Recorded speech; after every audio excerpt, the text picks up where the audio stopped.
Hello all, welcome to LTX classes. So ఈరోజు మనం the Hindu analysis class అనేది start చేసే ముందు ఈరోజు ఇంపార్టెన్స్ అనేది మీకు అందరికీ కూడా తెలిసే ఉంటుంది.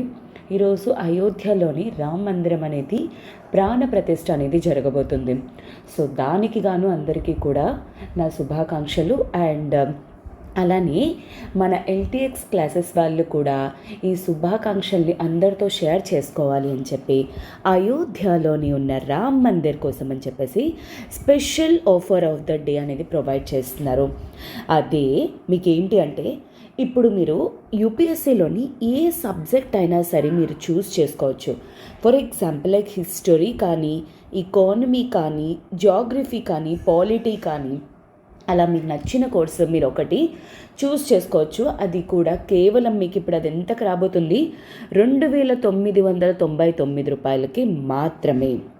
ఓకే, 2999కి ప్రొవైడ్ చేయడం అనేది జరుగుతుంది. ఎందుకు అంటే ఈ అయోధ్యలోని రామ్ మందిర్ అనేది ఈరోజు ప్రాణ ప్రతిష్ఠ జరుగుతున్నందుకు కారణంగాను. అండ్ ఈ ఆఫర్ వచ్చేసరికి కేవలం మీకు రోజు రాత్ర మిడ్-నైట్ వరకు మాత్రమే ఉండబోతుంది.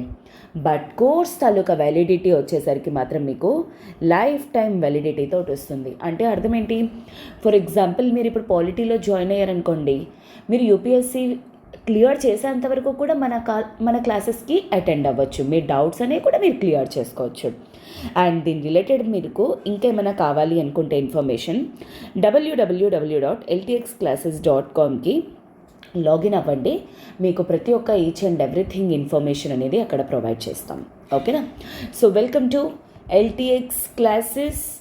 అండ్ ఈరోజు మనం ఏంటి అంటే 22 జనవరి 2024 ఢిల్లీ ఎడిషన్ పేపర్ అనేది చూడబోతున్నాం. అండ్ ద హిందూ అండ్ ఈ యొక్క సెషన్ని మీకు కవర్ చేస్తుంది శాంతి మ్యామ్. ఓకే, సో ఎస్, ఈరోజు నేను చూస్ చేసుకున్న ఫస్ట్ ఆర్టికల్ ఏంటి అంటే మనకి ఫస్ట్ పేజ్లో ఇది ఎపిర్ అవ్వడం అనేది జరిగిందనమాట. సో అదే NISAR mission, okay, on track for a launch soon, NASA official. ఏం చెప్తున్నారు? ఈ నిసార్ అనే మిషన్ యాక్చువల్లీ తొందరలోనే లాంచ్ చేయబోతున్నాము అని చెప్పేసి నాసా యుఎస్ఏ తాలూకా స్పేస్ ఏజెన్సీ అయిన నాసా తాలూకా అఫీషియల్ ఇన్ఫార్మ్ చేయడం అనేది జరిగిందనమాట. ఓకేనా? అయితే ఇంతకీ ఇది మనకి ఏ విధంగా ఇంపార్టెంట్? ఇది మనకి GS3లోని సైన్స్ అండ్ టెక్నాలజీ పర్స్పెక్టివ్లో మనకి వెరీ వెరీ ఇంపార్టెంట్. అలానే డెవలప్మెంట్స్ అనేది కూడా మనకి చాలా ఇంపార్టెంట్. డెవలప్మెంట్స్ కానీ, like any kind of automations కానీ, సైన్స్ అండ్ టెక్నాలజీ ఇంప్రూవ్మెంట్స్లో కానీ ఈ పర్టిక్యులర్ పర్స్పెక్టివ్ నుండి మనకి GS3 నుండి యూపీఎస్సీలోని చాలా చాలా ఇంపార్టెంట్ అనమాట. అయితే ఇంతకీ మేడం ఈ నిసార్ మిషన్ అంటున్నారు, ఇంతకీ ఇది దేని గురించి? So first of all you must know about Nisar. అంటే ఈ ఫుల్ ఫామ్ అనేది మీకు తెలియాలన్నమాట. ఇదే NASA plus ISRO synthetic aperture radar. Okay, so NISAR అంటే అర్థం ఏంటి? ఇక్కడ మీరు ఫస్ట్ పాయింట్ మీరు తెలుసుకోవాల్సింది ఏంటి అంటే ఈ మిషన్ ఏదైతే ఉందో it is a collaboration between ఎవరెవరికి? ఇండియా ఇంకా USA. ఎందుకు? ఇండియా తాలూకా స్పేస్ ఏజెన్సీనే ISRO, Indian space research organisation, and US తాలూకా స్పేస్ ఏజెన్సీనే నాసా అనమాట. National aeronautics and space administration, NASA, ఈ రెండు తాలూకా కొలాబరేషన్ అనమాట.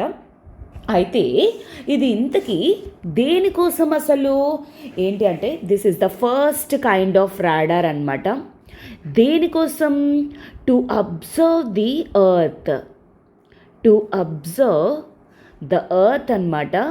అండ్ అలానే ఎర్త్స్ తాలూకా అట్మాస్ఫియర్ కానీ ఆర్ అదర్వైజ్ ఇంకా చెప్పాలి అంటే ప్లానెట్ తాలూకా సర్ఫేస్ కానీ ఇది ఏ రేంజ్లో అబ్జర్వ్ చేస్తుంది అంటే ఇన్ఫ్యాక్ట్ ప్రతిదీ కూడా 1 సెంటీమీటర్ కంట తక్కువలోని అబ్జర్వ్ చేయడానికి అనమాట. అంటే అర్థమేంటి, మన ఎర్త్ భూమి మీద ఉన్న ప్రతి సెంటీమీటర్ని కూడాను అబ్జర్వ్ చేయడానికి చెప్పేసి అనమాట. ఎందుకు అంటే మెయిన్ ఇంపార్టెన్స్ ఏంటి అంటే దీంట్లోని రాడార్స్ అనేవి 2 డిఫరెంట్ బ్యాండ్స్లోనమాట. ఒకటి ఎల్ బ్యాండ్, ఇంకొకటి ఎస్ బ్యాండ్. ఈ 2 డిఫరెంట్ బ్యాండ్ విడ్స్లోని ఎర్త్ని అబ్జర్వ్ చేయటం వల్ల ఈ మిషన్ తాలూకా ఇంపార్టెన్స్ అనేది అర్థమవుతుందన్నమాట. అయితే మేడం ఇదంతా ఓకే, ఇప్పుడు అర్థమైంది, కానీ ఇప్పుడు ఎందుకు కరెంట్ అఫైర్స్లో అపీర్ అయింది? బికాస్ ఈ NASA ISRO aperture radar mission ఏదైతే ఉందో దేనికోసం ఎర్త్ తాలూకా కాంప్లెక్స్ ఎకోసిస్టంలోని న్యాచురల్ ప్రాసెస్ ఏ విధంగా చేంజ్ అవుతున్నాయని తెలుసుకోవడానికి అనమాట. అది ఇప్పుడు ఫైనల్ టెస్ట్కి రీచ్ అయిందనమాట. ఆ మిషన్ ఇప్పుడు ఈ వీక్లోని లాంచ్ చేయబోతున్నారు. ఫైనల్ టెస్ట్ అనేవి చేసేసనమాట. అందుకోసమే కరెంట్ అఫైర్స్లో అపీర్ అయింది. అండ్ ఇంకొకటి ఇంపార్టెంట్ థింగ్ ఏంటి అంటే ఈ ఆర్టికల్ కూడా రాసింది ఎవరు? పాల్ ఏ రోజన్ అండ్ ఇతను ప్రాజెక్ట్ సైంటిస్ట్ అనమాట ఈ నిస్సార్కి. అందుకోసమే ఈ ఆర్టికల్ తాలూకా ఇంపార్టెన్స్ అనేది మనకి ఉంటుందన్నమాట. సో ఐ గెస్ ఇప్పుడు మీకు అర్థమైంది అనుకుంటున్నాను బేసిక్ థింగ్స్ అనేవి. నిస్సార్ అంటే ఏంటి? ఇట్ ఈస్ ఎ రాడార్ అనమాట. ఏం చేస్తుంది ఈ రాడార్? ఎర్త్ తాలూకా కాంప్లెక్స్ సిస్టమ్స్ ఏవైతే ఉన్నాయో, ఎర్త్ తాలూకా స్పేస్, ఎర్త్ తాలూకా సర్ఫేస్ ఏదైతే ఉందో దాన్ని 1 సెంటీమీటర్ కంటే తక్కువ బ్యాండ్స్లోని అబ్జర్వ్ చేయడం కోసం దీన్ని లాంచ్ చేయబోతున్నారనమాట. ఎవరెవరు లాంచ్ చేయబోతున్నారు? ఇండియా ఇంకా యుఎస్ తాలూకా స్పేస్ ఏజెన్సీస్, అవే నాసా ఇంకా ఇస్రో అనమాట.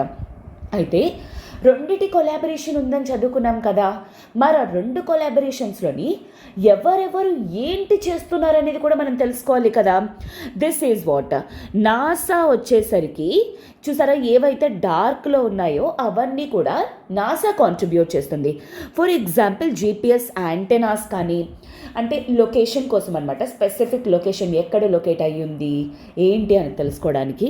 అండ్ అలానే 12 మీటర్ రాడార్ యాంటెనా రిఫ్లెక్టర్ అనమాట, అంటే రిఫ్లెక్ట్ చేయడానికి అనమాట వేవ్స్ అనేవి. అండ్ అలానే రాడార్ యాంటెనా బూమ్ కానీ, and L band yes band అనుకున్నాం. అందులో ఎల్ బ్యాండ్ తాలూకా అపార్చర్ని మనకి నిసార్లో కాంట్రిబ్యూట్ చేస్తున్న కంట్రీ ఎవరు? నాసా అనమాట. అండ్ అలానే digital electronics, receive modules, and అలానే దీని తాలూకా స్ట్రక్చర్ అనమాట. ఇలాగా ఇవన్నీ కాంట్రిబ్యూట్ చేస్తుంది నాసా నిసార్కి. ఇస్రో ఏం కాంట్రిబ్యూట్ చేస్తుంది? స్టార్ ట్రాకర్స్ అనమాట, అంటే మిషన్ అనేది ఎక్కడ ఉంది ఏంటి అనేది ట్రాక్ చేయడం కోసం. అలానే ఎస్ బ్యాండ్ అపార్చర్ రేడార్కి వచ్చేసరికి కాంట్రిబ్యూట్ చేస్తుంది ఇస్రో అనమాట. అండ్ అలానే electronics and space craft bus, వీటి తాలూకా సోలార్ యారేస్ కానీ, అంటే సోలార్ ప్యానెల్స్ కానీ, ఇవన్నీ కూడా ఇస్రో కాంట్రిబ్యూట్ చేయడం అనేది జరుగుతుందన్నమాట. సో ఈ విధంగా ఎవరెవరు, for example like L band కానీ ఎస్ బ్యాండ్ కానీ ఎవరు కాంట్రిబ్యూట్ చేస్తున్నారు, వీటి తాలూకా అడ్వాంటేజెస్ అనేది ఏంటి? ఎందుకు అంటే ఎర్త్లోని ఇన్ఫ్యాక్ట్ ఒకవేళ ఫర్ ఎగ్జాంపుల్ లైక్ ఏంటి అంటే ఏదైనా ఒక ప్యాటర్న్ గురించి, అగ్రికల్చరల్ ఫీల్డ్ గురించి స్టడీ చేయాలనుకుంటున్నారు, ఆ పైన ఏమైనా క్లౌడ్స్ ఉన్నాయనుకోండి, అప్పుడు ఏ విధంగా స్టడీ చేస్తుంది? స్టడీ చేయలేరు కదా. అందుకోసమని సింథటిక్ అపార్చర్ రాడార్స్ అనేవి యూజ్ చేస్తున్నారు. ఈ ఎల్ బ్యాండ్లోని ఎస్ బ్యాండ్లోని ఉండడం వల్ల ఈవెన్ క్లౌడ్స్ లాంటివి, డస్ట్ పార్టికల్స్ లాంటివి అలాంటివి ఉన్నా సరే ఎర్త్ సర్ఫేస్ని స్టడీ చేయడంలో యాక్చువల్లీ ఈ బ్యాండ్స్ అనేవి, ఈ రాడార్స్ అనేవి హెల్ప్ చేస్తాయన్నమాట. ఓకేనా? అందుకోసమే స్పెసిఫికల్లీ 2 బ్యాండ్. ఇప్పటి వరకు కూడా మనకి ఏ రాడార్ కూడాను డబల్ బ్యాండ్స్లో లేవు. This is the first type of radar అనమాట. ఇన్ఫ్యాక్ట్ ఇలాగ డబల్ బ్యాండ్స్లోని స్టడీ చేయడం కోసం. అయితే ఇంతకీ ఏంటి ఈ నిసార్ గురించి తెలుసుకోవడానికి ట్రై చేద్దాం. ఎప్పుడు స్టార్ట్ చేశారు ఏంటి ఎట్సెట్రా అని చెప్పేసి. సో దిస్ ఈజ్, ఈ అగ్రిమెంట్ అనేది సైన్ చేసింది ఎప్పుడు 2014లో సైన్ చేయడం అనేది జరిగింది. దేనికోసం 2024లోని ఈ మిషన్ అనేది లాంచ్ చేయటం కోసం అని చెప్పేసి అనమాట. ఎక్కడి నుండి లాంచ్ చేస్తారు? Satish Dhawan space centre, Satish Dhawan space centre నుండి, ఇండియా నుండేనమాట లాంచ్ చేయడం అనేది జరుగుతుంది. అండ్ ఇది లాంచ్ చేసిన తర్వాత అట్లీస్ట్ 3 years యాక్చువల్లీ ఇది ఎర్త్ని స్టడీ చేయడంలో హెల్ప్ చేస్తుంది. అండ్ దిస్ ఈజ్ బీయింగ్ దేంట్లోకి లో earth observatory. Okay, this is very very important. లో ఎర్త్ అబ్జర్వేటరీ. ఈ లో ఎర్త్ అబ్జర్వేటరీ అంటే ఏంటి? ఎర్త్ భూమి మీద నుండి పైకి వెళ్ళేసరికి మ్యాక్సిమం ఒకవేళ 2000 kilometers మాత్రమే అయితే అలాంటి ఒక రీచ్ పాయింట్ని లో ఎర్త్ అబ్జర్వేటరీ అంటారు. అలాగా మనకి ఎన్ని ఉన్నాయి? లో earth, middle earth, high earth observatory. లో ఎర్త్ అంటే ఏంటి? 180 నుండి 2000 kilometers వరకు. అలానే మిడిల్ ఎర్త్ అంటే ఏంటి? 2000 kilometers నుండి సమ్ 35,000 kilometers వరకు. ఇది like of course more than 35,000 kilometers అయితే దాన్ని హై ఎర్త్ అబ్జర్వేటరీ అంటారు. ఇది లో ఎర్త్ అబ్జర్వేటరీ అనమాట. ఎందుకంటే ఎర్త్ని చాలా దగ్గరలో స్టడీ చేయడం వల్ల చేంజెస్ అనేవి సింపుల్గా వీళ్ళకి తెలియడంలోని హెల్ప్ అవుతుందన్నమాట. అండ్ ఇంకొక పాయింట్ ఏంటి అంటే ఈ మిషన్ వన్స్ లాంచ్ చేస్తే గ్లోబ్ మొత్తాన్ని కూడాను ఎన్ని డేస్ లోపల? 12 days లోపల ఆర్బిట్ చేస్తుందన్నమాట. ఇంత ఫాస్ట్గా ఇది ఆర్బిట్ చేయటం వల్ల, అంటే తిరగడం వల్ల ఎర్త్ని ఎన్నిసార్లు? ప్రతి 12 రోజులకు ఒక్కసారి ఇది రౌండ్ చేసేస్తుంది అనమాట. అలాగే ఏంటి? చిన్న చిన్న మైన్యూట్ చేంజెస్ ఉన్నా సరే అవి మనకు తెలుసుకోవడంలోని హెల్ప్ చేస్తుంది అనమాట. ఓకేనా? సో ఇందుకోసం అని చెప్పేసి ఇలాగ నాసా కానీ ఇస్రో కానీ ఈ నిసార్ మిషన్ని డిజైన్ చేయటం అనేది జరిగింది. అండ్ వీటి తాలూకా బెనిఫిట్స్ ఏంటి? ఫస్ట్ మనకి బెనిఫిట్ ఏంటి అంటే ఎర్త్ సైన్సెస్ స్టడీ చేయటంలోనమాట. ఓకే, అంటే మనకి ఏ న్యాచురల్ హజార్డ్స్ కానీ, అంటే ఇప్పుడు ఫర్ ఎగ్జాంపుల్ సైక్లోన్ వస్తుంది, లేదంటే మనకి ఎనీ కైండ్ ఆఫ్ డిజాస్టర్ అనేది వోల్కెనోస్ కానీ లేకపోతే ఎర్త్ క్వేక్స్ గురించి కానీ ఇలాంటి ఇన్ఫర్మేషన్ స్టడీ చేయడంలోని చాలా యాక్యురేట్ ఇన్ఫర్మేషన్, అంటే చాలా క్లియర్ ఇన్ఫర్మేషన్ అనేది ప్రొవైడ్ చేస్తుంది. అలానే మనకేంటి అగ్రికల్చర్లో కూడా హెల్ప్ చేస్తుంది అన్నమాట. ఇందాకే చెప్పాను కదా, ఫర్ ఎగ్జాంపుల్ అగ్రికల్చరల్ ఫీల్డ్స్లోని సాయిల్ మాయిశ్చర్ ఎలా ఉండింది, క్రాప్ గ్రోత్ ఎలా ఉండింది, ల్యాండ్ తాలూకా చేంజెస్ అనేవి, అంటే ఇంతకు ముందు అగ్రికల్చర్ కోసం యూజ్ చేసి ఇప్పుడు వాటిల్లోని హౌసెస్ కన్స్ట్రక్ట్ చేస్తున్నారా ఏంటి, ఫారెస్ట్ ల్యాండ్స్ కానీ ఇవన్నీ కూడా ఎలా చేంజ్ అవుతున్నాయి, ఎంత వాటర్ రెసిస్టెన్స్ అనేది ఉండింది, ఇలాంటివన్నీ కూడా స్టడీ చేయడంలో కూడా హెల్ప్ చేస్తుంది అన్నమాట. అండ్ అలానే ఇన్ఫ్రాస్ట్రక్చర్ మానిటరింగ్ అంటే అర్థం ఏంటి?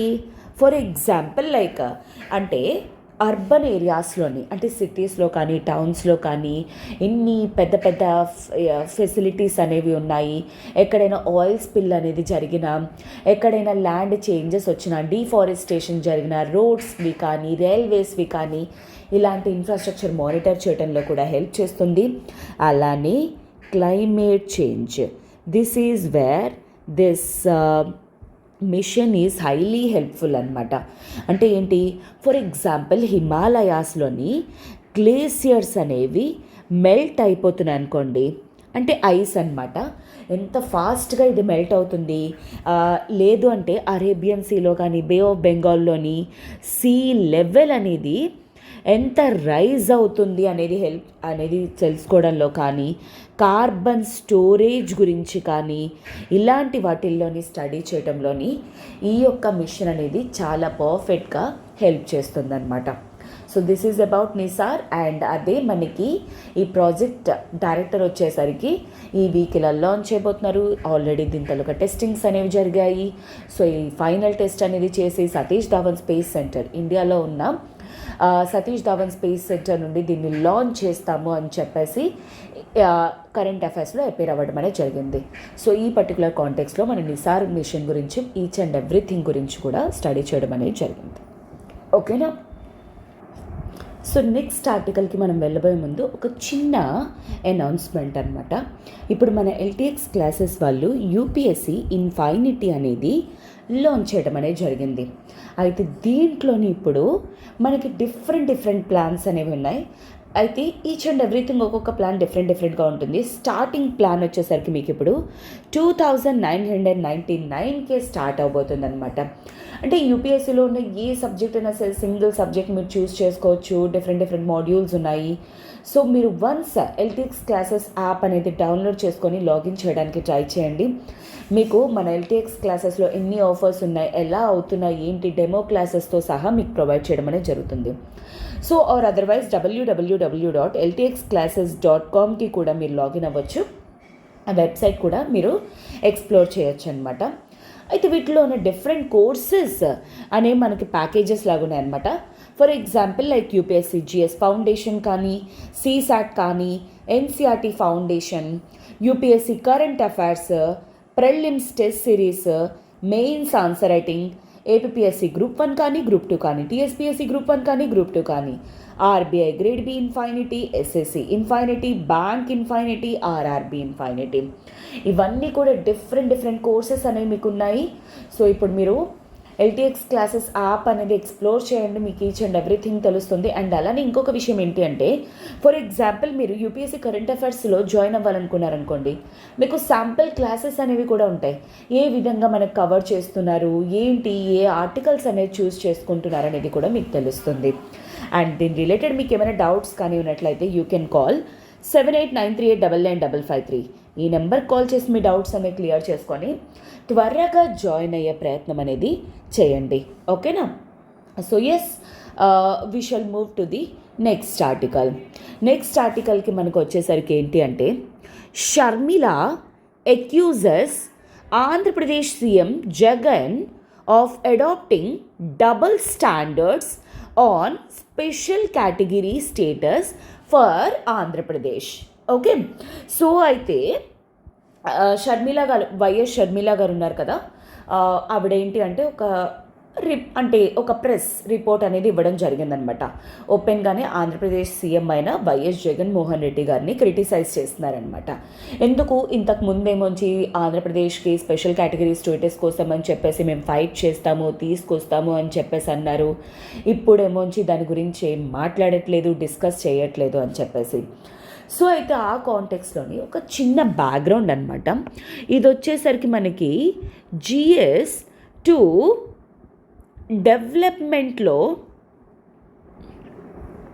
Highly important. ఓకేనా? డెవలప్మెంటల్ ప్రొసీజర్స్ కానీ, డెవలప్మెంటల్ ప్లాన్స్ కానీ, అసిస్టెన్స్ కానీ, ఈ యొక్క పార్ట్లో GS2 పర్స్పెక్టివ్లోనే మనకి ఈ ఆర్టికల్ అనేది హైలీ ఇంపార్టెంట్ అనమాట.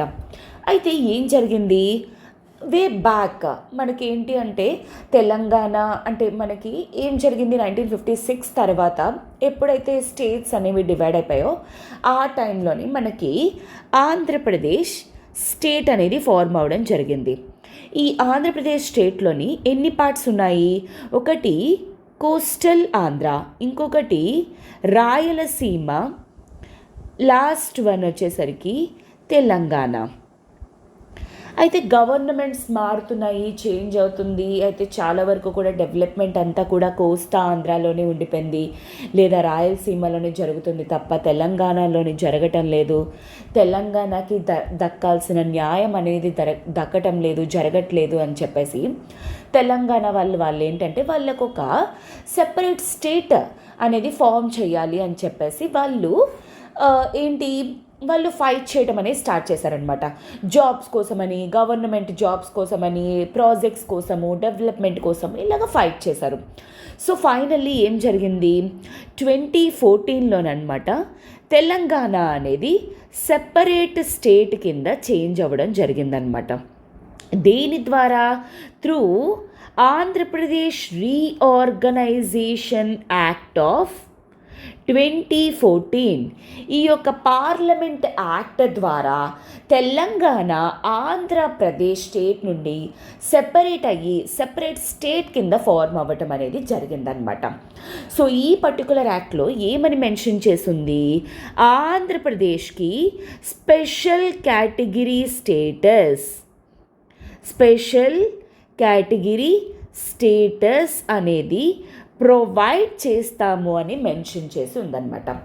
సో అప్పటి నుండి కూడా సెంటర్ అనేది ప్రొవైడ్ చేస్తుంది స్టేట్కి అని చెప్పేసి మెన్షన్ చేస్తుంది. అప్పటి నుండి ప్రతి గవర్నమెంట్ కూడాను మనకేంటి అంటే ఆంధ్రప్రదేశ్కి అంటే స్పెషల్ కేటగిరీ స్టేటస్ తీసుకొస్తాము అని మాట్లాడుతున్నారనమాట.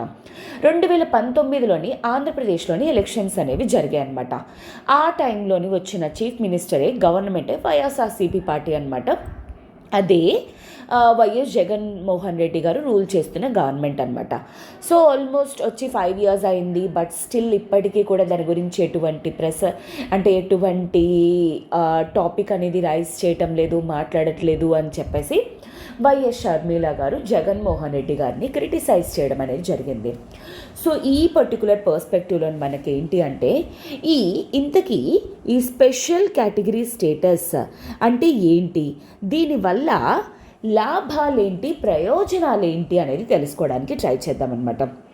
సో దీన్ని నేను ఎలా రిప్రజెంట్ చేస్తున్నాను, స్పెషల్ కేటగిరీ స్టేటస్ SCS అనమాట. ఇదొక స్పెషల్ స్టేటస్ అనమాట. ఎవరు ఇస్తారు, సెంటర్ ఎవరికి ఇస్తుంది, స్టేట్స్కి ప్రొవైడ్ చేస్తుందన్నమాట. దేనికోసము, ఏ స్టేట్స్ అయితే జాగ్రఫికల్ పరంగా కానీ లేదా సోషియో ఎకనామికల్లీ పరంగా కానీ ఒకవేళ ఏ స్టేట్స్ అయినా సరే డిసడ్వాంటేజ్ అంటే తక్కువ పొజిషన్లో ఉన్నాయనుకోండి, అలాంటి స్టేట్స్కి ఏంటి అంటే ఇలాంటి స్పెషల్ కేటగిరీ స్టేటస్ అనేది ప్రొవైడ్ చేస్తారు. అయితే ఇలాంటి ఒక థింగ్ మనకి కాన్స్టిట్యూషన్లో ఎక్కడైనా మెన్షన్ చేసి ఉండిందా, కాన్స్టిట్యూషన్లో నోవేర్ ఇట్ ఈజ్ మెన్షన్డ్. అంటే మన రాజ్యాంగంలోని దీని గురించి ఎక్కడా మెన్షన్ చేసి లేదు. అయితే మేడం అది ఎలా క్రియేట్ అయింది, అయితే ఇలాంటి ఒక స్టేటస్ ఇవ్వాలి అని చెప్పేసి ఎవరు ప్రపోజ్ చేశారు, 5th finance commission. Okay, 5th finance commission అనమాట. ఈ బాడీ అనేది సెంటర్కి స్టేట్స్కి మధ్య ట్యాక్సెస్ అనేది షేర్ చేస్తుందన్నమాట. ఆ బాడీ ఏం చెప్పింది, యాక్చువల్లీ కొన్ని స్టేట్స్ అవి ఫర్ ఎగ్జాంపుల్ కొన్ని ప్లేసెస్లోని కొండల ప్రాంతంలోని గట్టా ఉండడం వల్ల వీటికి అంత డెవలప్మెంట్ అనేది ఉండట్లేదు. అందుకోసం సెంటర్ కొంచెం వీళ్ళకి హెల్ప్ చేయాలి అనే పర్స్పెక్టివ్లోని ఇలాంటి ఒక స్టేటస్ అనేది క్రియేట్ చేశారనమాట. ఆ రికమెండేషన్స్ అనేవి చేయడం జరిగింది. ఎప్పుడు 1969లోనమాట.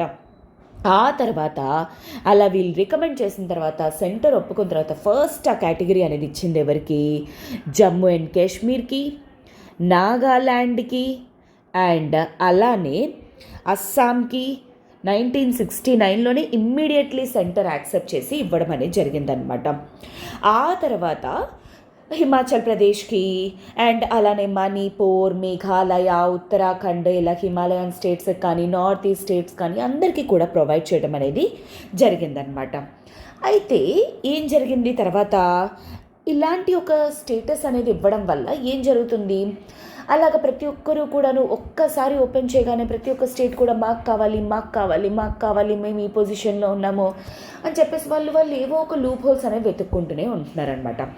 అందుకని చెప్పేసి ఫైనల్లీ ఏం చేసింది, 14th ఫినాన్స్ కమిషన్ ఏదైతే ఉందో అది ఏమని చెప్పింది, ఇక్కడ నుండి ఏ స్టేట్స్కి కూడా స్పెషల్ కేటగిరీ స్టేటస్ అనేది ఏ స్టేట్స్కి కూడా ఇవ్వబోరు, ఎక్సెప్ట్ ఎవరెవరికి కొంతమందికి ఎక్సెప్షన్స్ అనేవి ఇచ్చారనమాట.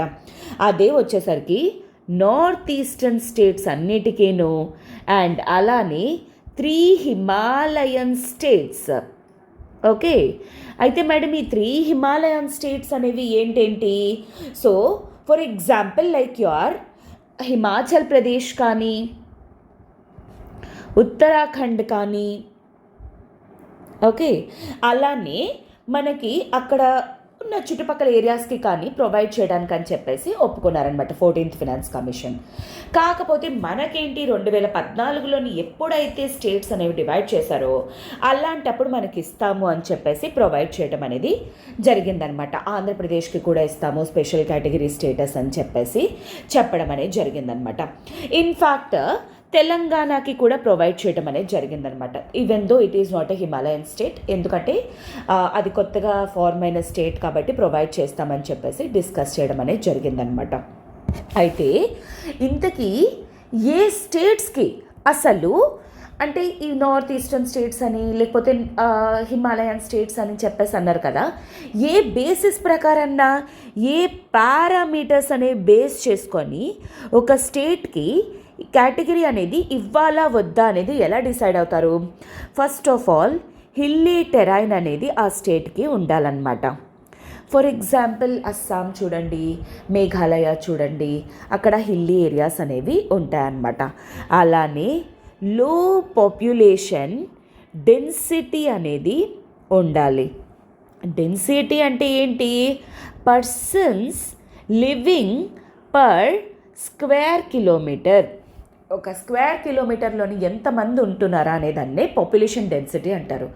అలా పాపులేషన్ డెన్సిటీ ఒకవేళ తక్కువగా ఉన్నా సరే ఆర్ అదర్వైజ్ అలానే share of tribal population, tribes అనేవాళ్ళు ఒకవేళ ఎక్కువగా ఉన్నా సరే అలాంటి స్టేట్స్కి ఎకనామికల్లీ కానీ ఇన్ఫ్రా పరంగా కానీ బ్యాక్వర్డ్ పొజిషన్లో ఏ స్టేట్స్ కానీ ఉన్నా సరే లేదా స్టేట్ ఫినాన్సెస్ అనేవి నాన్ వయబుల్ అంటే వాటికి రీచ్ అవ్వకపోయినా అలాంటి పర్టిక్యులర్ స్టేట్స్కి ఈ స్పెషల్ కేటగిరీ స్టేటస్ అనేది ప్రొవైడ్ చేస్తారనమాట.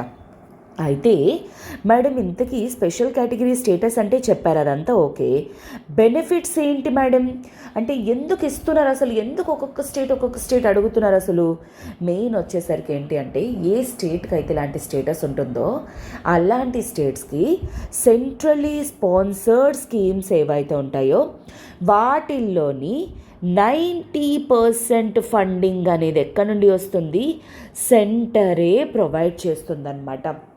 అండ్ అలానే అది కాకుండా ఏ ఇయర్లోనైనా సరే ఒకవేళ అన్స్పెంట్ మనీ ఉందనుకోండి, అంటే ఇప్పుడు ఫర్ ఎగ్జాంపుల్ ఒక స్కీమ్ కోసం అని చెప్పేసి సెంటర్ కొంత అమౌంట్ ఇచ్చింది, అది ఇయర్ ఇంప్లిమెంట్ చేయలేపారనుకోండి, ఆ అన్స్పెంట్ మనీ ఏదైతే ఉందో అది క్యారీ ఫార్వర్డ్ అనేది అవుతుంది. అంటే ఏంటి?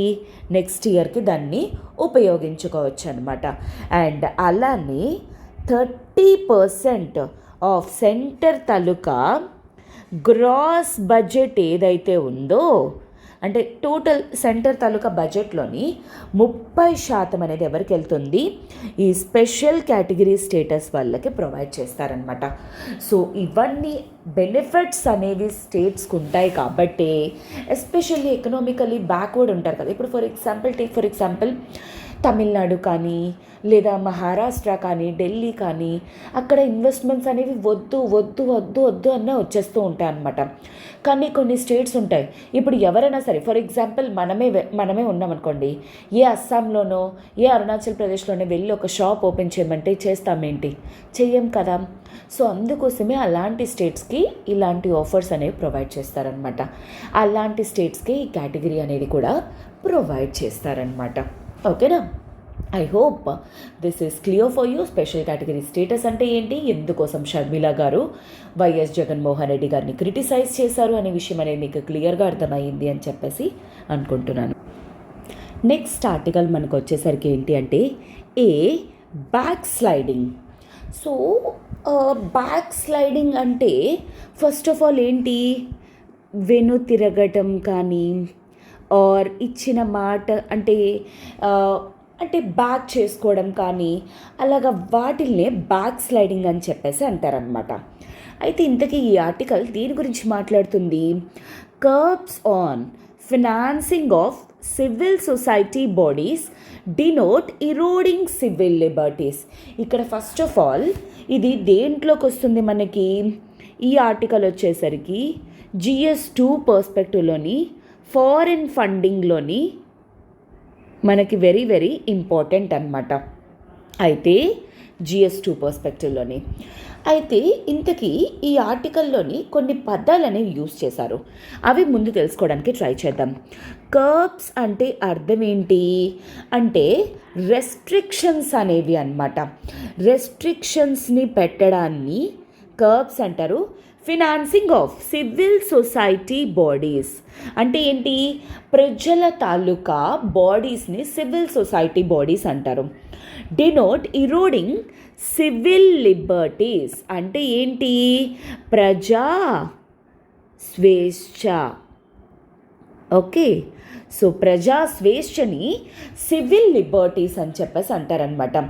సో అయితే ఏంటి అంటే ఈ ఆర్టికల్ టోటల్గా మీకు అర్థమైనట్టుగా చెప్పాలి అంటే, ఒక క్రక్స్లో చెప్పాలి అంటే, గవర్నమెంట్ రీసెంట్గా కొన్ని చేంజెస్ అనేవి తీసుకొచ్చిందనమాట. ఆ చేంజెస్ వల్ల మనకు అర్థమవుతుంది ఏంటి అంటే, గవర్నమెంట్ ఇండైరెక్ట్గా అంటే ప్రజెంట్ మన సెంట్రల్ గవర్నమెంట్ ఏదైతే ఉండిందో అది ప్రజల తాలూకా స్వేచ్ఛని అంటే తగ్గించాలి, రెడ్యూస్ చేయడానికి అని చెప్పేసి ట్రై చేస్తున్నారు అని చెప్పేసి ఈ ఆర్టికల్ అనేది ఎక్స్ప్లెయిన్ చేయడానికి ట్రై చేస్తుందన్నమాట. అయితే ఇంతకీ ఫస్ట్ ఆఫ్ ఆల్ ఏంటి దీంట్లో మెన్షన్ చేయడం అనేది జరిగింది. సో మనకి ఒక బాడీ అనేది ఉండిందనమాట, అదే FCRA అంటే ఏంటి, ఫారెన్ కాంట్రిబ్యూషన్ రెగ్యులేషన్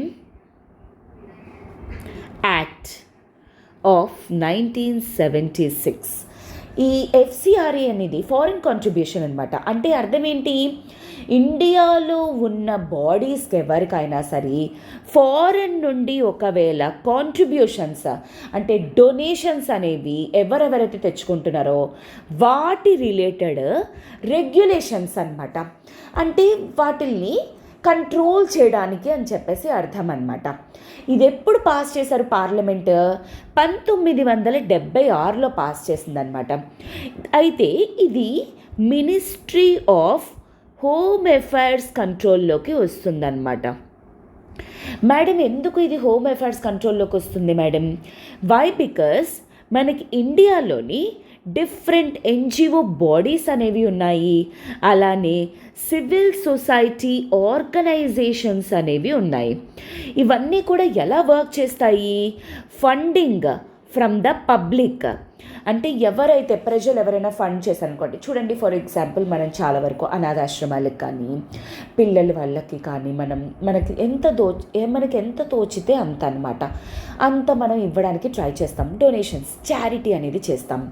సో ఈ NGOs ఫర్ ఎగ్జాంపుల్ చిల్డ్రన్ కోసం కానీ లేదా ఆడవాళ్ళ కోసం కానీ ఇలా ఏవైతే ఫైట్ చేస్తున్నాయో సివిల్ సొసైటీ ఆర్గనైజేషన్స్ కానీ, ఇవి ఎలా వర్క్ అవుతాయి, బేసికల్లీ వాళ్ళ మెయింటెనెన్స్కి కానీ ఆ యాక్టివిటీస్ చేయాలనుకుంటే ఎవరైతే బయట డొనేషన్స్ కానీ చారిటీస్ కానీ ఇస్తారో అలాంటి వాళ్ళ మీద బేస్ అయ్యి ఉంటాయి. అయితే వాళ్ళకి వన్ ఆఫ్ ద సోర్స్ అనేది ఏంటి, ఇన్ఫ్యాక్ట్ ఫారెన్ ఫండింగ్ అనమాట. చాలామంది ఫర్ ఎగ్జాంపుల్ US వాళ్ళు కానీ UK వాళ్ళు కానీ లేకపోతే ఆస్ట్రేలియా వాళ్ళు కానీ జపాన్ వాళ్ళు కానీ అలాగ వాళ్ళు కూడా మనలాగే డొనేషన్స్ చారిటీస్ అవి ఆర్గనైజేషన్స్కి ఇస్తారు.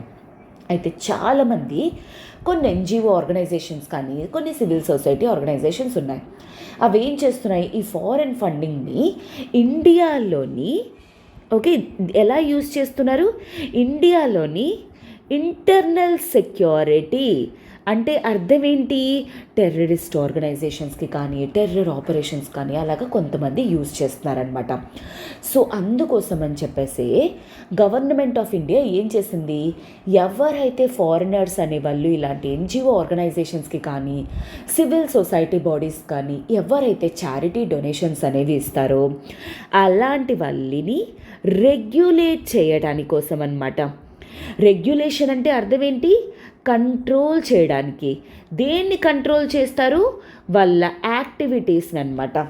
సో దాని ప్రకారంగానే ఏంటి ఈ యాక్టివిటీస్లోని ఈ NGO ఆర్గనైజేషన్స్ కానీ లేదా సివిల్ సొసైటీ బాడీస్ కానీ ఏవైతే ఉన్నాయో ఈ యాక్ట్ ప్రకారంగా రిజిస్ట్రేషన్ అనేది తెచ్చుకోవాలన్నమాట. ఓకేనా, రిజిస్టర్ అయ్యి ఉండాలన్నమాట. అండ్ అలానే ఇంకొకటి ఏంటి అంటే వీళ్ళు ఒకవేళ ఫారిన్ ఫండింగ్ కానీ ఒకవేళ తెచ్చుకోవాలి అనుకుంటే న్యూ ఢిల్లీలోని ఉన్న ఎస్బీఐ బ్రాంచ్లోని అకౌంట్ అనేది ఓపెన్ చేసుకోవాలన్నమాట. అండ్ అలానే ఎవరెవరైతే వీళ్ళు రిజిస్టర్ అయి ఉన్నారో ఎవ్రీ 5 ఇయర్స్కి కూడాను వాళ్ళు రెన్యువల్ అనేది కూడా చేసుకోవాలన్నమాట. ఎందుకోసం ఇవన్నీ కూడా యాక్చువల్లీ వెరీ రీసెంట్ అనమాట. 2020 అమెండ్మెంట్ యాక్ట్లో ఇవన్నీ కూడా చేంజ్ చేయడం అనేది జరిగిందనమాట. 2020 అమెండ్మెంట్ యాక్ట్లోని ఎందుకోసం అంటే చెప్పాను కదా, ఈ చాలామంది fake NGO organisations, fake civil society bodies ఏవైతే ఉన్నాయో అవేం చేస్తున్నాయి, ఇండియాలోని ఇంటర్నల్ సెక్యూరిటీ ఇష్యూని క్రియేట్ చేస్తున్నాయి అనమాట. లైక్ అంటే మన గవర్నమెంట్కి అపోజ్గా ఎవరైతే ఉంటున్నారో అలాంటి వాళ్ళకి యూజ్ చేయడం కానీ, గవర్నమెంట్ని కానీ ఇండియాని కానీ పడేయాలి, కూల్ చేయాలి అనే ఉద్దేశంతో ఎవరైతే ఉన్నారో అలాంటి వాళ్ళకి కావాల్సిన ఫండింగ్ అనేది చేయడం కానీ అలాంటివి చేస్తున్నారు. ఈ పేరు పెట్టుకొని ఇలాంటివి చేస్తున్నారనమాట. అందుకే ఇండియాకి ఎటువంటి సెక్యూరిటీ థ్రెట్ అనేది లేకుండా ఇలాంటి కొన్ని క్రిటికల్ కండిషన్స్ తోటి, ఇలాంటి క్లాజెస్ తోటి అమెండ్మెంట్ యాక్ట్ అనేది పాస్ చేశారనమాట. అయితే ఇంతకీ మేడం మీరు ఇప్పుడు చెప్పిన దానికి ఈ ఆర్టికల్కి లింకప్ ఏంటి madam? This is wear the link up is like అనమాట. ఏం జరిగింది, ఇప్పుడు సిపిఆర్ అనే ఒక బాడీ అనేది ఉండిందనమాట. ఈ సిపిఆర్ అనేది ఏంటి, సెంటర్ ఫర్ పాలసీ రీసెర్చ్ అనమాట. ఇది ఒక నాట్ ఫర్ ప్రాఫిట్ బాడీ అనమాట. అయితే రీసెంట్గా లాస్ట్ ఇయర్ యాక్చువల్లీ ఏం జరిగింది, 2022లోని దీని లైసెన్స్ ఏదైతే ఉందో దాన్ని సస్పెండ్ చేయటం అనేది జరిగింది. కానీ వెరీ రీసెంట్లీ ఇప్పుడు 2024లో ఏం చేశారు, ఈ సస్పెన్షన్ని కంటిన్యూ చేస్తూ ఏకంగా ఈసారి ఏం చేశారు, గవర్నమెంట్ ఏం చేసిందంటే ఏకంగా ఈ సిపిఆర్ తాలూకా లైసెన్స్ ఏదైతే ఉందో దాన్ని ఎఫ్సిఆర్ఏ లైసెన్స్ అనేది క్యాన్సిల్ చేయటం అనేది జరిగిందనమాట. అంటే దీని అర్థం ఏంటి, ఇక్కడ నుండి దీనికి ఫండింగ్ అనేది రాదు, అలానే ఎటువంటి డెవలప్మెంటల్ యాక్టివిటీస్ అనేవి ఈ యొక్క బాడీ అనేది చెయ్యలేదు. అయితే ఏం చెప్తున్నారు, ఇది ఏంటి అంటే ఈ బాడీ ఏదైతే ఉందో ఈ సిపిఆర్ అనేది ఆల్మోస్ట్ మోర్ దెన్ హాఫ్ ఏ సెంచురీ నుండి ఉండింది. అంటే లైక్ మోర్ దెన్ 50 years కంటే ఎక్కువ నుండి ఉండిందనమాట. ఇది ఏం చేస్తుంది, చాలా వరకు కూడా పాలసీ మేకింగ్లో కానీ లేదు అంటే గవర్నెన్స్లో కానీ చాలా వరకు కాంట్రిబ్యూషన్స్ అనేవి చేస్తుంది. అండ్ అలానే ఇన్ఫార్మ్ డిబేట్స్ అనేవి కూడా చేపిస్తుంది అనమాట ప్రజల చేత. డెమోక్రసీ అనేది ఇండియాలో ఉండింది అంటే ఆ డెమోక్రసీ తాలూకా పర్స్పెక్టివ్స్ గురించి కానీ ప్రజలకి అంటే గవర్నమెంట్ ఏం చేస్తుంది, ఎలా చేస్తుంది అనేవి చెప్పటంలో కానీ బాడీ అనేది చాలా బాగా వర్క్ చేస్తుంది అండ్ చాలా మంచిగా పర్ఫార్మెన్స్ చేస్తుంది కూడా. అలాంటి ఒక బాడీ తాలూకా లైసెన్స్ అనేది ఇప్పుడు గవర్నమెంట్ ఆఫ్ ఇండియా క్యాన్సిల్ చేశారు. Ministry of home affairs cancel చేయడం అనేది జరిగింది.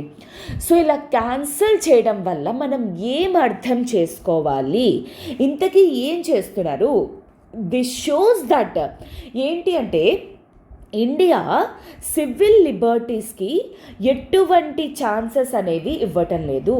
అంటే ప్రజలకి స్వేచ్ఛ ప్రొవైడ్ చేయటం లేదు. గవర్నమెంట్ ఏం చేస్తుంది, ఎలా చేస్తుంది అని ప్రజల్ని తెలుసుకోనివ్వకుండా చేస్తుంది అనేది ఈ ఆర్టికల్ ద్వారా చెప్పడం అనేది జరిగిందనమాట. ఇంకా అదే కాకుండా వరల్డ్ విషన్ ఇండియా అనే బాడీ అనేది కూడా ఉందన్నమాట. చిల్డ్రన్ మీద వర్క్ చేస్తూ ఉంటుంది. దాని తాలూకా ఎఫ్సిఆర్ఏ లైసెన్స్ కూడా క్యాన్సిల్ చేయడం అనేది జరిగిందనమాట. ఒక సైడ్ ఇండియా ఏమొచ్చి విశ్వగురు అవ్వాలి. అండ్ G20 తాలూకా థీమ్ వచ్చేసరికి మదర్ ఆఫ్ డెమోక్రసీ, ఇలా వసుదైవ కుటుంబకము అని ఇలాంటివన్నీ పెట్టుకొని తిరుగుతుంది గవర్నమెంట్ ఆఫ్ ఇండియా లేదా ఇండియన్ గవర్నమెంట్. కానీ ఇంకో సైడ్ ఇంటర్నల్లీ ఏంటి, ప్రజలకి ఏ మాత్రం కూడా స్వేచ్ఛ అనేది ఇవ్వటం లేదు. ప్రజలకి స్వేచ్ఛ అనేది లేకపోతే డెమోక్రసీ అనేది ఎక్కడున్నట్టు? డెమోక్రసీ అంటే ఏంటి? ప్రజలకి గవర్నమెంట్ని క్వశ్చన్ చేసే రైట్ని డెమోక్రసీ అంటారు. అదే లేకపోతే ఇంకా అలాంటప్పుడు గవర్నమెంట్ మదర్ ఆఫ్ డెమోక్రసీ అని చెప్పుకోవడం దేనికి అని ఆర్టికల్ క్రిటిసైజ్ చేయడం అనేది జరుగుతుందన్నమాట. ఇన్ఫ్యాక్ట్ లాస్ట్ ఇయర్ అనమాట యుఎస్ బేస్డ్ తల్లుకు ఒక ఆర్గనైజేషన్ ఫ్రీడమ్ హౌస్ అనేది ఉందన్నమాట. అది ఎవ్రీ ఇయర్ కూడా డెమోక్రసీ ఇండెక్స్ అనేది ఇస్తుంది. ఇండియాని ఎలక్టోరల్ ఆటోక్రసీ అని చెప్పేసి క్రిటిసైజింగ్ అనేది కూడా చేయడం జరిగింది. ఎలక్షన్స్ అనేవి జరిగినా సరే మోనోపోలీ అనేది ఉండింది. ప్రజలకి ఎటువంటి మాట్లాడే రైట్ అనేది లేకుండా చేస్తున్నారు అని చెప్పేసి చెప్పడం అనేది జరిగిందనమాట. సో అలాగా ఈ ఆర్టికల్లోనే యాక్చువల్లీ గవర్నమెంట్ ఆఫ్ ఇండియా కానీ లేకపోతే గవర్నమెంట్ తాలూకా డెమోక్రసీ వర్కింగ్ గురించి కానీ క్రిటిసైజ్ చేస్తూ ఇది ఏ విధంగా వర్క్ చేస్తుంది అని చెప్పేసి మాట్లాడటం అనేది జరిగిందనమాట ఈ ఆర్టికల్లోని. ఓకేనా? I hope this is very much clear for you. So next ఆర్టికల్కి వచ్చేసరికి మనకి ఏంటి అంటే the growth of India Bangladesh ties. So ఇది మనకి ఎలా ఇంపార్టెంట్, GS2 పరంగా ఇంటర్నేషనల్ రిలేషన్స్లో మనకి చాలా చాలా important. First of all Bangladesh taluka location కానీ అండ్ బంగ్లాదేశ్లోని ఇండియాలోని పాస్ అవుతున్న రివర్స్ వాటి లొకేషన్ అనేది మనకి చాలా ఇంపార్టెంట్. ఎస్పెషల్లీ హైలీ ఇంపార్టెంట్ ఏంటి అంటే మనకి తీస్తా రివర్ అన్నమాట. ఈ తీస్తా రివర్ గురించి కానీ ఎట్సెట్రా మనకి చాలా చాలా ఇంపార్టెంట్. అయితే ఫస్ట్ ఆఫ్ ఆల్ ఈ ఆర్టికల్లోని ఏం ఎక్స్ప్లెయిన్ చేస్తున్నారనేది చూద్దాం.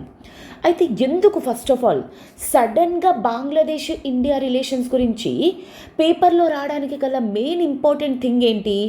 Because very recently for the 4th time అనమాట కంటిన్యూస్గా మనకి 4th టైం అంటే ఇన్ఫ్యాక్ట్ బంగ్లాదేశ్లో అనమాట బంగ్లాదేశ్ ప్రైమ్ మినిస్టర్ షేక్ హసీనా గారు 4th టైం అనమాట ఆవిడ ప్రైమ్ మినిస్టర్ కింద చూజ్ అవ్వడం అనమాట. సో ఇమ్మీడియట్లీ ఆవిడ ప్రైమ్ మినిస్టర్ స్టేటస్ అనేది ఆవిడకి రాగానే లీడర్ కింద చూజ్ అవ్వగానే ఇమ్మీడియట్లీ మన ఇండియన్ ప్రైమ్ మినిస్టర్ అయిన మోడీ గారు ఏంటి అంటే one of the first nations అనమాట ఆవిడికి అంటే మన తాలూకా కంగ్రాచులేషన్స్ కానీ రెస్పెక్ట్ అనేది కానీ ప్రొవైడ్ చేయడంలోనమాట. ఆ కాంటెక్స్లోని సో మళ్ళా షేక్ హసీనా గారు గవర్నమెంట్ ఫామ్ చేయడం వల్ల ఇండియాకి కానీ బంగ్లాదేశ్కి మధ్య ఉన్న బైలేటరల్ రిలేషన్షిప్ అనేది ఏ విధంగా ఉండబోతుంది, ఎకనామిక్ కోఆపరేషన్ అనేది ఏ విధంగా ఉండబోతుంది అండ్ చైనా తాలూకా ప్రెజెన్స్ అనేది ఏ విధంగా ఉండబోతుంది అనేది ఈ ఆర్టికల్లో చెప్పడం అనేది జరిగింది. సో దానికంటే ముందు ఏంటి అంటే ఫస్ట్ ఆఫ్ ఆల్ మనకి ఇంపార్టెంట్ థింగ్ ఏంటి అంటే యాక్చువల్లీ ఇంతకుముందు అంటే 1947లోని ఇండియా ఇంకా పాకిస్తాన్ ఈ రెండు కూడాను సెపరేట్ నేషన్స్ కింద అయిపోవడం అనేది జరిగింది. ఆ తర్వాత పాకిస్తాన్ అనేది ఏ విధంగా ఉండింది, ఒకటి ఈస్ట్ పాకిస్తాన్ అండ్ ఇంకొకటి వెస్ట్ పాకిస్తాన్ కింద ఉన్నాయన్నమాట. ఈస్ట్ పాకిస్తానే ప్రెజెంట్ మనం వచ్చేసరికి బంగ్లాదేశ్ అని చెప్పేసి మనం అంటున్నాం. వెస్ట్ పాకిస్తాన్ వచ్చేసరికి ప్రెజెంట్ పాకిస్తానే ఈ వెస్ట్ పాకిస్తాన్ అన్నమాట. ఓకేనా? అయితే ఈస్ట్ పాకిస్తాన్లోని ఎటువంటి అంటే చాలా వరకు హ్యూమన్ రైట్ వయలేషన్స్ కానీ లేదు అంటే అక్కడంతా పట్టించుకోపోవడం కానీ అదంతా కూడా జరుగుతూ ఉండేదన్నమాట. సో దానికోసం అని చెప్పేసి ఈస్ట్ పాకిస్తాన్ వాళ్ళు ఏంటి అంటే ఈ వెస్ట్ పాకిస్తాన్ నుండి లిబరేట్ అయిపోవడానికి, అంటే అర్థమేంటి, వేరే కంట్రీ కింద ఫార్మ్ అవ్వడం కోసం అని చెప్పేసి వాళ్ళు ఫైట్ చేయటం అనేది జరిగింది. ఆ టైంలోనే ఇండియా అనేది తన సపోర్ట్ అనేది ఎక్స్టెండ్ చేయడం అనేది జరిగింది. ఏ పరంగా సపోర్ట్ చేశారు? ఫర్ ఎగ్జాంపుల్ మిలిటరీ పరంగా కానీ, ఆర్ అదర్వైజ్ ఇన్ఫ్రాస్ట్రక్చర్ పరంగా కానీ, ఎట్సెట్రా ఇవంతా కూడాను ఇండియా అనేది సపోర్ట్ చేసిందనమాట. ఆ టైంలోనే ఒక పెద్ద వార్ అనేది జరిగింది. ఎవరెవరికి? ఈస్ట్ పాకిస్తాన్కి, వెస్ట్ పాకిస్తాన్కి. అదే 1971లో లిబరేషన్ వార్ అన్నమాట. లిబరేషన్ వార్ అనేది జరిగింది. ఈ టైంలోనే, ఈ వార్లోనే ఇండియా తన సపోర్ట్ అనేది హైలీ ఎక్స్టెండ్ చేయడం అనేది జరిగిందనమాట, తన సపోర్ట్ అని. సో ఫైనల్లీ 1971లోనే ఏం జరిగింది? ఈస్ట్ పాకిస్తాన్ అనేది సెపరేట్ అయిపోయి బంగ్లాదేశ్ అని చెప్పి ఒక కొత్త కంట్రీ అనేది ఫార్మ్ అవ్వడం అనేది జరిగిందనమాట, బంగ్లాదేశ్ అని చెప్పేసి. ఆ తర్వాత మనది బంగ్లాదేశ్ రిలేషన్షిప్స్ అనేవి చాలా బెటర్గా ఉండే, ఎందుకంటే ఇండియాకి నైబర్హుడ్ కాబట్టి బంగ్లాదేశ్. కాకపోతే మళ్ళీ ఏం జరిగింది? 1970స్లోనమాట. ఆ తర్వాత వితిన్ ఫ్యూ ఇయర్స్లోనే మిలిటరీ జుంటా తన హోల్డ్ ఓవర్లోకి బంగ్లాదేశ్ని తీసుకోవడం జరిగింది. ఆ తర్వాత ఇండియాకి మిలిటరీ జుంటాకి రిలేషన్షిప్స్ అనేవి బెటర్గా ఉండేది కాదు.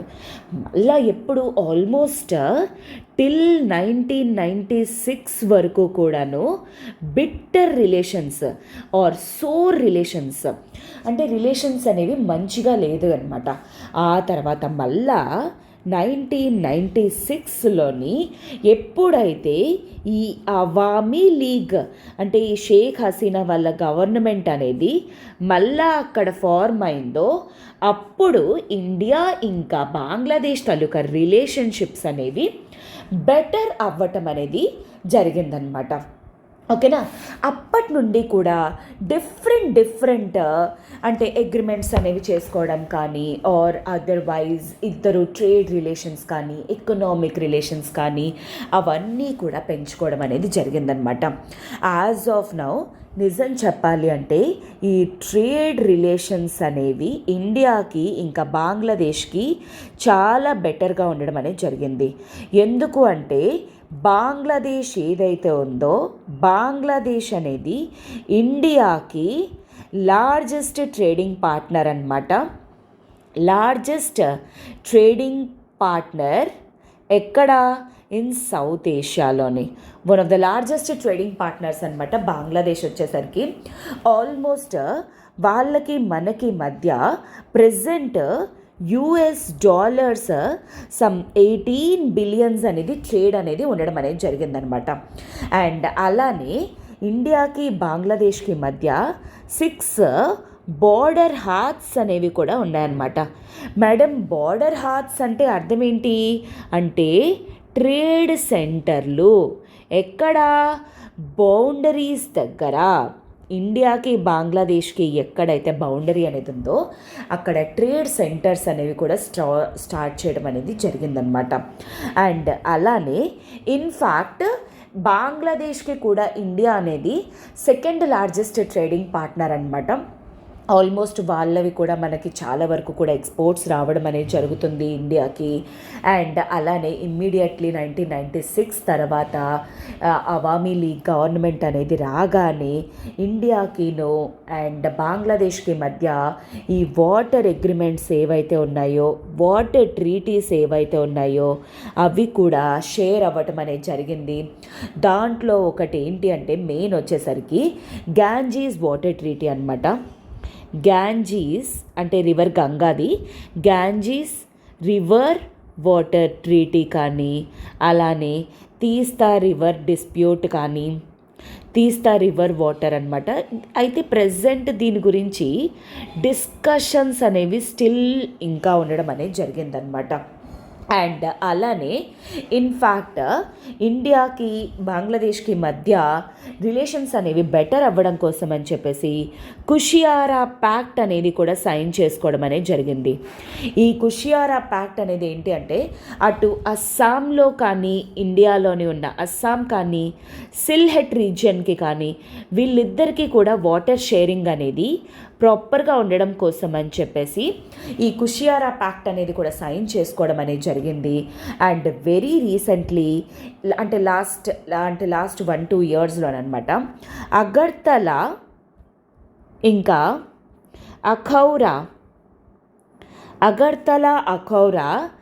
రైల్ లింక్ అనేది కూడా స్టార్ట్ అవ్వడం అనేది జరిగిందనమాట. ఎవరెవరికి? ఇండియాకి ఇంకా బంగ్లాదేశ్కి, ఎస్పెషల్లీ నార్త్ ఈస్ట్ కనెక్టివిటీ కోసం నార్త్ ఈస్ట్లోని ఉన్న ఏరియాస్ బంగ్లాదేశ్కు కనెక్టివిటీ అనేది పెంచుకోవడం కోసం అనమాట. అండ్ అలానే 2018లోనమాట ఇన్ఫ్యాక్ట్ 2018లోని India Bangladesh friendship pipeline project అనేది కూడా స్టార్ట్ చేసుకోవడం అనేది జరిగిందనమాట. ఫ్రెండ్షిప్ పైప్లైన్ ప్రాజెక్ట్ అనమాట. దేనికోసము? వెస్ట్ బెంగాల్ నుండి అటు బంగ్లాదేశ్కి ఏంటి అంటే పైప్లైన్ ప్రాజెక్ట్ అనమాట. అండ్ అలానే హైడ్రోకార్బన్ సెక్టార్ సైడ్ కూడాను ఇన్ఫ్యాక్ట్ చాలా అగ్రిమెంట్స్ అనేవి కూడా అండర్స్టాండింగ్ అనేది చేసుకోవడం అనేది జరిగిందనమాట. కాకపోతే ప్రజెంట్ మళ్ళా 4th టైం మళ్ళా వరుసగా కంటిన్యూస్గా షేక్ హసీనా గారు రావడం వల్ల ఇప్పుడు అడ్వాంటేజ్ ఏంటి అంటే మనకి ప్రజెంట్ బంగ్లాదేశ్ వాళ్ళకి ఏవైతే ఇష్యూస్ అనేవి ఉన్నాయో అవి సాల్వ్ చేసుకోవడంలోనే హెల్ప్ చేస్తున్నాయన్నమాట. అయితే ఇంతకీ మనకి వాళ్ళకి ఉన్న టెన్షన్స్ అనేవి ఏంటి? బంగ్లాదేశ్కి ఇండియాకి మధ్య ఉన్న టెన్షన్స్ అనేవి ఫస్ట్ ఆఫ్ ఆల్ ఏంటి అంటే తీస్తా రివర్ వాటర్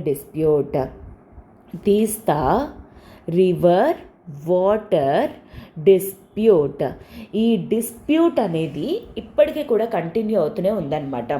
ఈ తీస్తా అనే రివర్ ఏదైతే ఉందో అది ఇండియా నుండి బంగ్లాదేశ్కి ఎస్పెషల్లీ ఫ్లో అవుతుందన్నమాట.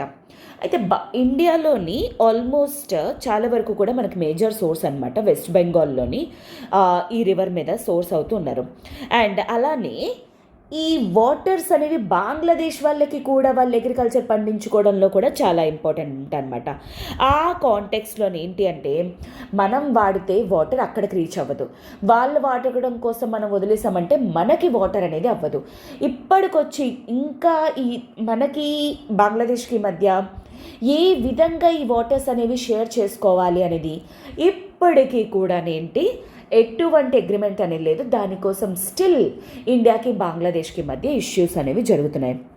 అండ్ అలానే సెకండ్ మేజర్ థింగ్ వచ్చేసరికి ఏంటి అంటే రోహింగ్యా ఇష్యూ. ఈ రోహింగ్యాస్ అనేవాళ్ళు ఎథ్నిక్ ముస్లిమ్స్ అనమాట. Myanmar basis. మేడం మరి మయన్మార్ రిలేటెడ్ ఎందుకు ఇప్పుడు ఇండియాకి బంగ్లాదేశ్కి? ఈ రోహింగ్యాస్ అనే వాళ్ళు ఏం చేస్తున్నారు? బంగ్లాదేశ్లోకి వచ్చేస్తున్నారనమాట.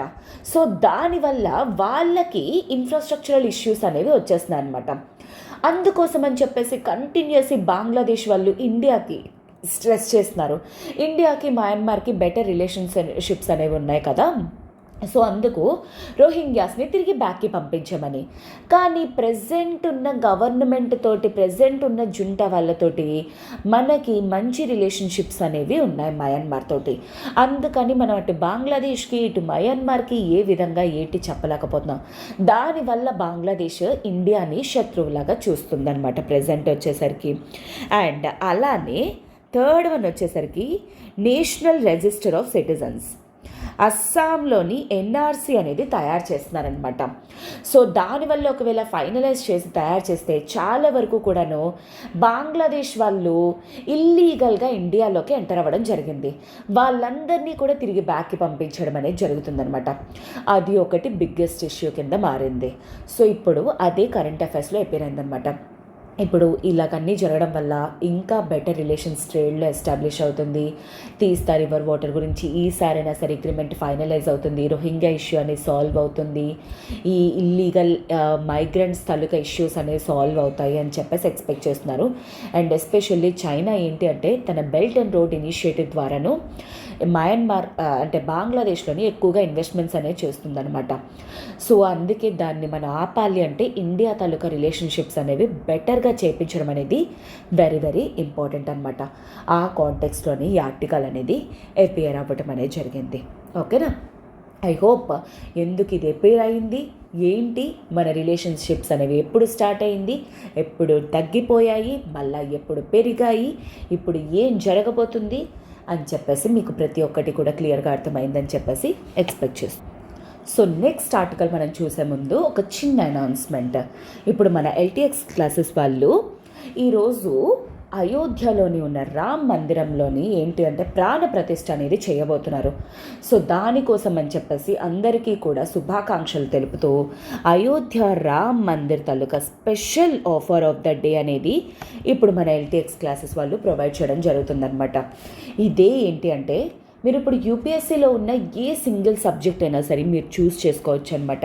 ఫర్ ఎగ్జాంపుల్ లైక్ హిస్టరీ కానీ, ఎకానమీ కానీ, జాగ్రఫీ కానీ, పాలిటీ కానీ ఏదైనా సరే అది కేవలం మీకు 2,999 రూపాయలకే ప్రొవైడ్ చేయబోతున్నారు. అయితే ఈ ఆఫర్ అనేది కేవలం మీకు మిడ్ నైట్ వరకు మాత్రమే ఉండబోతుంది. బట్ కోర్స్ మాత్రం మీకు లైఫ్ టైం వ్యాలిడిటీ తోటి రాబోతుందన్నమాట. దీని రిలేటెడ్ మీకు ఏమైనా డౌట్స్ కానీ ఏమైనా ఉన్నాయి అనుకుంటే యూ కెన్ లాగిన్ ఇంటూ www.ltxclasses.comలోకి లాగిన్ అవ్వండి అండ్ ప్రతి ఒక్క ఇన్ఫర్మేషన్ అనేది మీరు ఇన్ డీటెయిల్గా తెలుసుకోవచ్చు. ఇప్పుడు మనకి కోర్స్ అనేది లైఫ్ టైం వ్యాలిడిటీతో రావడం వల్ల ఫర్ ఎగ్జాంపుల్ ఎకానమీ కానీ, జాగ్రఫీ కానీ మీకు ఏంటంటే సింగిల్ మాడ్యూల్స్ అనేవి లైఫ్ టైం వ్యాలిడిటీతో తీసుకోవచ్చు. మీరు యూపీఎస్సీ క్లియర్ చేసేంత వరకు కూడా ఆ సబ్జెక్ట్స్ రిలేటెడ్ ఎల్టీఎక్స్ క్లాసెస్ తాలూకా సపోర్ట్ అనేది మీకు ఉంటుందన్నమాట. ఓకేనా? సో త్వరగా జాయిన్ అయ్యే ప్రయత్నం అనేది చేయండి. అండ్ అలానే అందరికీ ఇంకొకసారి అయోధ్య రామ మందిరం అనేది ఈరోజు ప్రాణ ప్రతిష్ఠ చేస్తున్నందుకు గాను అందరికీ శుభాకాంక్షలు. సో ఈరోజు లాస్ట్ ఆర్టికల్ మనకి ఏంటి అంటే mosquito fish used to fight mosquitoes has become invasive in India. అయితే ఇదంతా మీరు తెలుసుకునే ముందు ఫస్ట్ ఆఫ్ ఆల్ ఇది దేంట్లోకి వస్తుంది, ఫిష్ అనేది ఏంటి ఎట్సెట్రా అదంతా కూడా ఎందుకోసం అసలు ఎపియర్ అయింది ఏంటి అనేది మీరు చూద్దురు. ఇది ఫస్ట్ ఆఫ్ ఆల్ GS 3లోని ఎన్వైర్మెంట్ పర్స్పెక్టివ్లో మనకి ఈ ఆర్టికల్ అనేది వెరీ వెరీ ఇంపార్టెంట్ అని చెప్పేసి అనమాట. ఎందుకంటే దీంట్లోని ఫస్ట్ ఆఫ్ ఆల్ ఫిష్ గురించి మస్కిటో ఫిష్ అనే పదం అనేది వాడటం జరిగింది.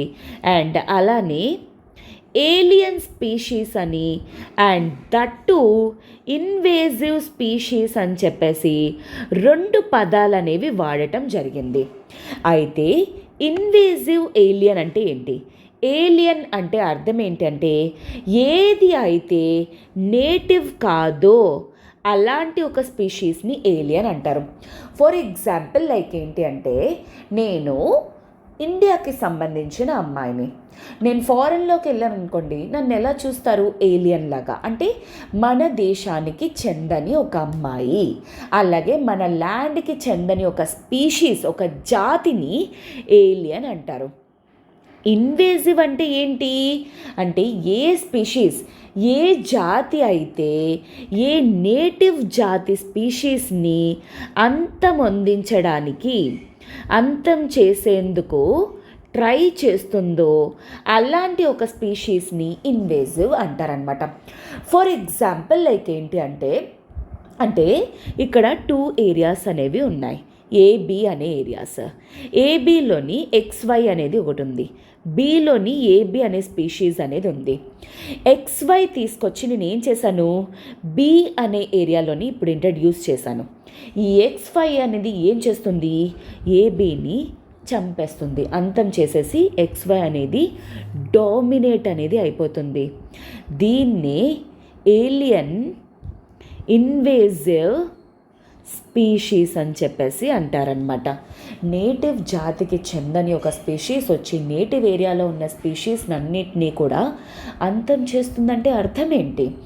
దాన్ని ఇన్వేజివ్ ఏలియన్ స్పీషీస్ అని చెప్పేసి అంటారనమాట. అయితే ఇదిగోండి, ఇప్పుడు కరెంట్ అఫైర్స్లో ఏం అపీర్ అయిందో చూద్దాం. దిస్ ఈజ్ వాట్ దిస్ జాతి, అదే మస్కిటో ఫిష్ అనమాట. చూడండి ఎంత గోల్డెన్ కలర్లో షైనింగ్గా డార్క్ డిఫరెంట్ కలర్స్తో చూడడానికి మంచిగా ఉంది కదా ఈ స్పీషీస్ అనేది. సో ఇన్ దాట్ కాంటెక్స్ట్ మనకేంటి అంటే మీరు కొంచెం బ్యాక్గ్రౌండ్ అనేది తెలుసుకోవాలన్నమాట. ఏంటి, ఇండియా అనేది వన్ ఆఫ్ ద నేషన్స్ అనమాట. ఏంటి, ఇండియా ట్రాపికల్ ఏరియాలో లొకేట్ అయి ఉంది. సో ఈ ట్రాపికల్ ఏరియాలోని లొకేట్ అయి ఉండడం వల్ల ఇక్కడ చాలా వరకు కూడా వాటర్ తాలూకా శానిటేషన్ అనేది, అంటే హెల్త్ హైజీన్ కానీ ఇదంతా కూడాను ప్రాపర్గా లేకపోవడం వల్ల మస్కిటో బోర్న్ డిసీజెస్ అనేవి ఎక్కువగా ఉన్నాయన్నమాట. ఫర్ ఎగ్జాంపుల్ లైక్ మలేరియా కానీ ఫైలేరియా కానీ ఇలాంటి టైప్ ఆఫ్ డిసీజెస్ అనమాట, మస్కిటో బోర్న్ డిసీజెస్. అయితే ఆల్మోస్ట్ ఏంటి, ఇండియాలోని యాజ్ ఆఫ్ 2021 రిపోర్ట్ బేసిస్ ఏంటి అంటే ఇండియాలోని మస్కిటో వలన ఎన్ని రకాల, అంటే చాలా రకాల డిసీజెస్ అనేవి ఉన్నాయి. దానితో బాధపడుతున్న వాళ్ళు ఎంతమంది, 40 మిలియన్ పీపుల్ అనేవాళ్ళు లిటరల్లీ ఉండడం అనేది జరిగిందనమాట. సో అందుకోసం అని చెప్పేసి అలాగే డిఫరెంట్ స్టేట్స్లో ఉన్నాయి. ఈ మస్కిటోస్ని కంట్రోల్ చేయడం కోసం అని చెప్పేసి ఒక ఐడియా అనేది ఎక్స్పెక్ట్ చేశారనమాట. అదే వచ్చేసరికి ఏంటి అంటే మస్కిటో ఫిష్ ఇది ఒక జాతి అనమాట. ఇది యుఎస్ బేస్డ్ అనమాట, అంటే యుఎస్కి ఇది నేటివ్ స్పీషీస్ అనమాట. ఈ మస్కిటో ఫిష్ ఏం చేస్తుంది, ఈ మస్కిటోస్ దోమలు ఏవైతే ఉంటాయో అవి గుడ్లు పెడతాయి కదా, గుడ్లు అన్నింటినీ కూడా చంపుకొని తినేస్తుంది అనమాట. సో దానివల్ల ఈ దోమలు ఏవైతే ఉన్నాయో ఆ పర్టికులర్ ఏరియాస్లోనే ఏంటి అంటే పెరగకుండా చేసేస్తుంది అనమాట.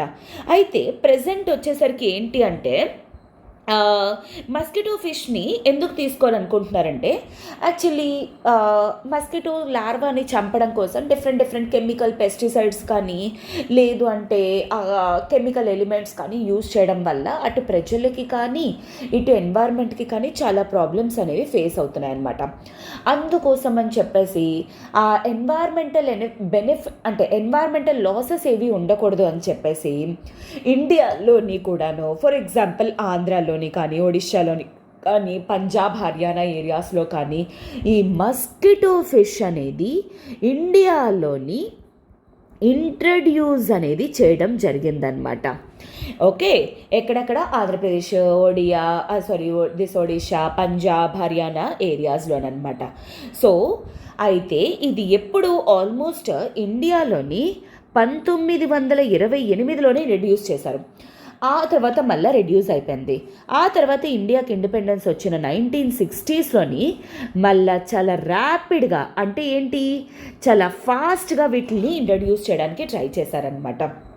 దానివల్ల ఇప్పుడు ఏం జరిగింది ఏంటి అంటే రీసెర్చెస్ ప్రకారంగా తెలిసింది ఏంటి అంటే ఈ మస్కిటో ఫిష్ ఏదైతే ఉందో అది ఇన్వేజివ్ కింద తయారవ్వటం అనేది జరిగింది. అంటే అర్థం ఏంటి, ఆంధ్రప్రదేశ్లోని ఒడిశాలోని పంజాబ్ హర్యానా ఏరియాస్లోని ఉన్న లోకల్ ఫిష్ ఏదైతే ఉందో ఆ లోకల్ ఫిష్ని ఇవి చంపేస్తున్నాయి ఇప్పుడు. ఓకే, లోకల్ ఫిష్ని చంపేస్తూ అక్కడ ఉన్న జాతిని అందించడానికి ట్రై చేస్తున్నారనమాట. సో అందుకోసం అని చెప్పేసి ప్రజెంట్ ఏంటి అంటే ఇది కరెంట్ అఫైర్స్లోకి అపియర్ అవ్వడం అనేది జరిగిందనమాట. ఈ మస్కిటో ఫిష్ అనేది చాలా పవర్ఫుల్ డేంజరస్ ఏలియన్ స్పీషీస్ అనమాట. ఇన్ఫ్యాక్ట్ మన ఇండియాలోనే కాదు, ఇంతకుముందు ఆస్ట్రేలియాలో కానీ న్యూజిలాండ్లో కానీ ఏంటి అంటే ఇలాంటివి ఆల్రెడీ ఇంట్రడ్యూస్ చేసి వాటిల్ని స్టాప్ చేసేయడం కూడా జరిగింది.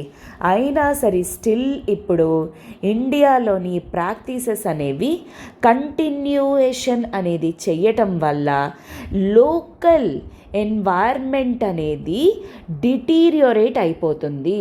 అంటే లోకల్ ఎన్వైర్మెంట్ అనేది పాడైపోతూ వస్తుందన్నమాట. సో అందుకోసం అని చెప్పేసి ఇప్పుడు కరెంట్ అఫైర్స్లో ఎపేర్ అయింది. దీనికి రిలేటెడ్ ఏంటి అంటే ఏమైనా ఆల్టర్నేటివ్ సొల్యూషన్స్ అనేవి పెట్టడం అనేది వెరీ ఇంపార్టెంట్. ఈ పర్టికులర్ కాంటెక్స్లో మీకు ఇస్తున్న హోంవర్క్ ఏంటి అంటే కింద కామెంట్ బాక్స్లో మెన్షన్ చేయండి. మస్కిటోస్ని కంట్రోల్ చేయాలి అంటే ఆల్టర్నేటివ్ సొల్యూషన్స్ అనేవి ఏంటి అనేది నాకు కింద కామెంట్ బాక్స్లో మెన్షన్ చేయండి. ఫర్ ఎగ్జాంపుల్ లైక్ హైజీన్ అనేది మెయింటైన్ చేసే విధంగా, వాటర్ అనేది ఎక్కడ స్టోర్ చేయకుండా, అలాగ కొన్ని మెషర్స్ ఉంటాయి కదా, అలాగ ఒక 2-3 మెషర్స్ అనేవి కింద కామెంట్ బాక్స్లో పెట్టడానికి ట్రై చేయండి. ఓకేనా? సో దిస్ ఈజ్ వాట్ ఈరోజు మన ఆర్టికల్స్ వచ్చేసరికి. దీని బేసిస్ ఏంటి అంటే నేను ఒక current affairs basis prelims question ఒకటి ఫ్రేమ్ చేయడానికి ట్రై చేస్తాను. అది మీరు ఆన్సర్ చేయడానికి ట్రై చేయండి. అదే మనకి ఏంటి అంటే question of the day. Okay, question of the day ఏంటి అంటే ఈరోజు consider the following statements regarding the NISAR mission. Okay, NASA full form మీరే తెలుసుకోండి, I'm sorry. So first statement వచ్చేసరికి it is a collaborated project between USA and India, that is NASA and ISRO. So అర్థమై ఉంటుంది అనుకుంటా నేను ఎందుకు ఆపేశాను అనేది. దీని ఫుల్ ఫామ్ ఆటోమేటిక్గా మీకు తెలిసిందంటే ఇది ఏ కంట్రీస్ తాలూకు కొలాబరేషన్ మీకే అర్థమైపోతుంది. And second statement, this mission will observe the earth only in L band. L బ్యాండ్లో మాత్రమే ఈ రాడార్ అనేది ఎర్త్ని అబ్జర్వ్ చేస్తుంది. Third statement, this mission will be placed in to low earth observatory or low earth orbit అనమాట. అయితే which of the following are true, is are true? A1 and 2, B2 and 3, C1 and 3, D none of the above. మీకు ఒకవేళ Nisar machine కానీ అర్థమైనట్లయితే కింద comment బాక్స్లో ఈజీగా answer అనేది చేస్తారు. And this is it for today students. I hope this is మీకు ఈ అనాలిసిస్ అనేది అర్థమైంది అని ఎక్స్పెక్ట్ చేస్తున్నాను. ఇఫ్ అట్ ఆల్ మీకు ఈ వీడియో కానీ నచ్చినట్లు please do like and also share it with your peers. Okay, and please do subscribe to LTX classes channel. Have a good day students, all the very best for your exams. And the Hindu matram daily మీరు చదవడానికి try చేయండి. Each and every word కూడా article చాలా important role అనేది మీకు play చేస్తుంది. Yes, then have a good day, take care.